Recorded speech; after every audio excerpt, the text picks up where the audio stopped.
As already we have discussed regarding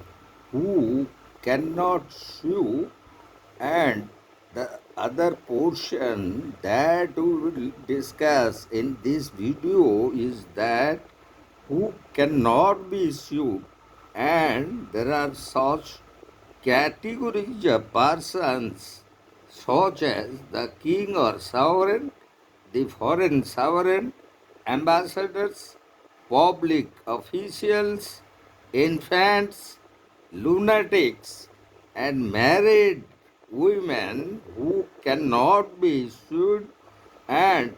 the first one that is relating to how a king or a sovereign cannot be sued. So, as per the very liability, the government is liable for tort committed by its officials, but only when the government is doing the non-sovereign functions. So, non-sovereign functions are those functions which are not sanctioned by law of the land, the statutes, and the constitution, but the king or sovereign is not liable if any damage, harm, or injury done to anyone while its officials are performing some sovereign functions. And the second category of persons who cannot be sued is the foreign sovereign. So, as per the English law, an independent foreign sovereign is not under the jurisdiction of the English courts unless he submits to the jurisdiction of English courts, and this was decided in the leading case Mijel versus Sultan of Johor in 1894 by the Queen's Bench. So there is no different treatment between a small independent state and a large state regarding the very question of foreign sovereign as decided by the Queen's Bench in 1851 in the case of De Haber versus Queen of Portugal.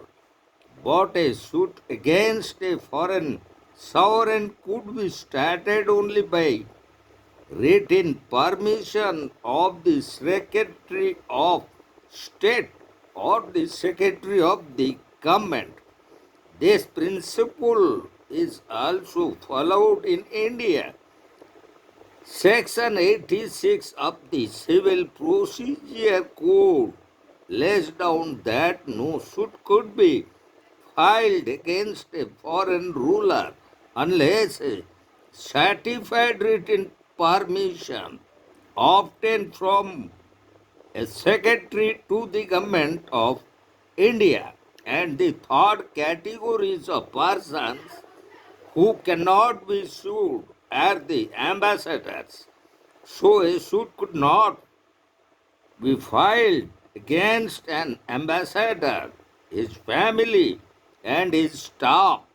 for harm or injury caused to anyone under the jurisdiction of another state. Only the concerned state could induce the other government to which the ambassador belongs to initiate such action, and this is due to the privileges and immunities available to diplomatic envoys, staff, and their family members under Section 2 of United Nations Privilege and Immunities Act 1974, and the next categories of persons against whom there would be no suit or no suit cannot be filed, and such are the public officials. So, in the very leading case, in Gilbert versus Corporation of Trinity House, in 1886, Queen's Bench held all high officials of the court have delegated power from the crown. So also in Raleigh versus Goshen in 1898, the Queen's Bench expressed that public officials and their subordinates cannot be sued in their representative capacity for torts committed by them, but a suit for damages lies against the union for torts committed by its servants in connection with a private undertaking or an undertaking not in exercise of sovereign powers, as it was decided by our Supreme Court in the case of Bhagavat Prasad versus Union of India in 1957. So, in all cases of liability of public officials, the act must be lawful and there must be an immunities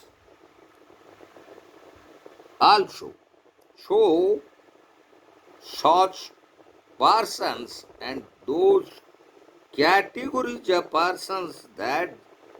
we have discussed, a suit cannot be filed against them. And in our next video, we'll discuss some other categories of persons who cannot be sued.